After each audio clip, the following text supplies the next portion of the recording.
Bem-vindos ao nosso Falando Nisso, no canal YouTube. Hoje com a pergunta de Capincho Apresenta. Prezado que se você saber sobre o que a psicanálise tem a dizer sobre o anarquismo. Capincho, a psicanálise tem uma vocação quase que espontânea de afinidade com o anarquismo, tanto na sua vertente insurrecionária quanto na sua vertente social, né? Ambos são formas de pensar o poder a partir de uma hipótese, vamos dizer assim, negativa, né? A partir de uma hipótese que a gente vai encontrar subsidiada na antropologia, nos estudos da sociedade contra o mundo, né?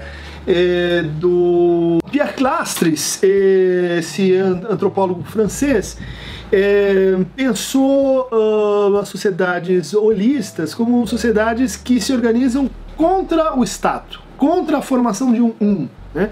Contra, dentro de um coletivo, a localização do poder, a transferência do poder para alguém que vai exercer, então, de forma moderadora, autoritária ou legislativa, esse poder sobre os outros, né?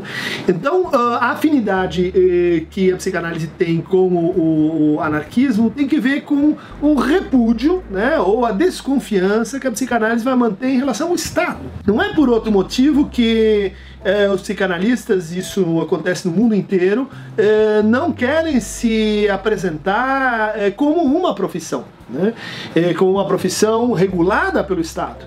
Porque, de alguma maneira, se entende que esta relação com o Estado já nos compromete com uma determinada função de poder, com uma função de institucionalidade do poder, que é, por constituição, avessa a como a psicanálise entende, ou poderia entender o poder, que é, no fundo, uma instância repressora, uma instância que vai abdicar e exercer o seu papel, vamos dizer assim, de indução de sintomas, de indução de mal-estar, de indução de renúncia pulsional e assim por diante. Ou seja, a psicanálise tem uma desconfiança quanto a essa fé na lei, né? Essa fé de que a gente vai conseguir produzir um sistema legal que poderia, então, representar a felicidade para todos. Há uma afirmação de Lacan que parece bastante anarquista, em direção da cura e os princípios do seu poder, de 1958, onde ele vai falar que a psicanálise se sustenta como uma prática autêntica, né? Uma praxis autêntica,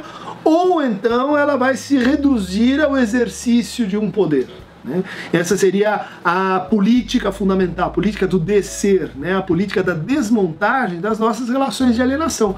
E o Estado é uma poderosíssima fonte de indução de alienação, né? Então, se a gente pensar assim na história do libertarismo, na história do socialismo, na polêmica entre Marx e Bakunin, talvez a psicanálise, do ponto de vista da concepção de poder, estivesse com Bakunin, né? Com a ideia de que é possível imaginar um mundo contra-institucionalista, né? Um mundo em que a formação de verticalidades descendentes da verticalidade histórico-antropológica baseada no pai, no totem, é em alguma medida possível. E na ausência, então, como dizia o Lacan, dessa capacidade de exercer autenticamente uma praxis, o que seria isso? Seria uma prática anarquista, né? Seria uma prática em afinidade com essa crítica permanente do poder. Para muitos, isso justificaria ou isso induziria uma evasão da psicanálise do espaço público, né? E aí me parece que, de novo, a gente encontra agora positivamente uma influência do anarquismo que vai dizer que isso é verdade. Você não precisa se demitir do espaço público e imaginar que a nossa existência está concernida apenas à família e à dimensão privada para participar dos destinos coletivos, né? É possível fazer isso sem se engajar em formas poder, em formas discursivas, vai dizer o Lacan, que vão corroborar, né, sistemas de produção de poder e exercício de poder sobre os outros.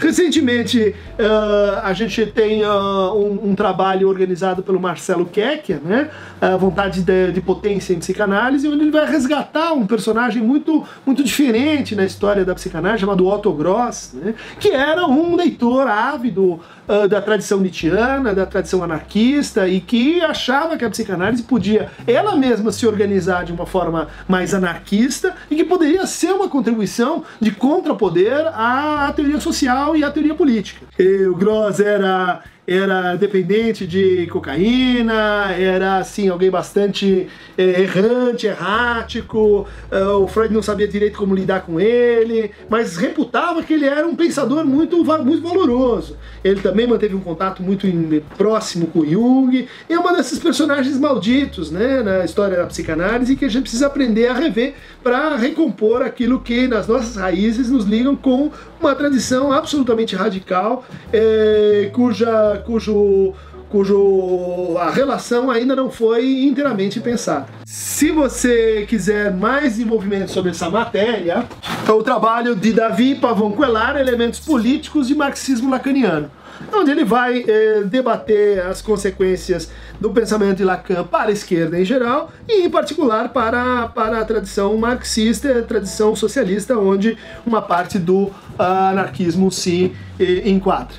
Para continuar anarquisticamente recebendo ou falando nisso, basta clicar no Aqueronta Movebo aqui embaixo.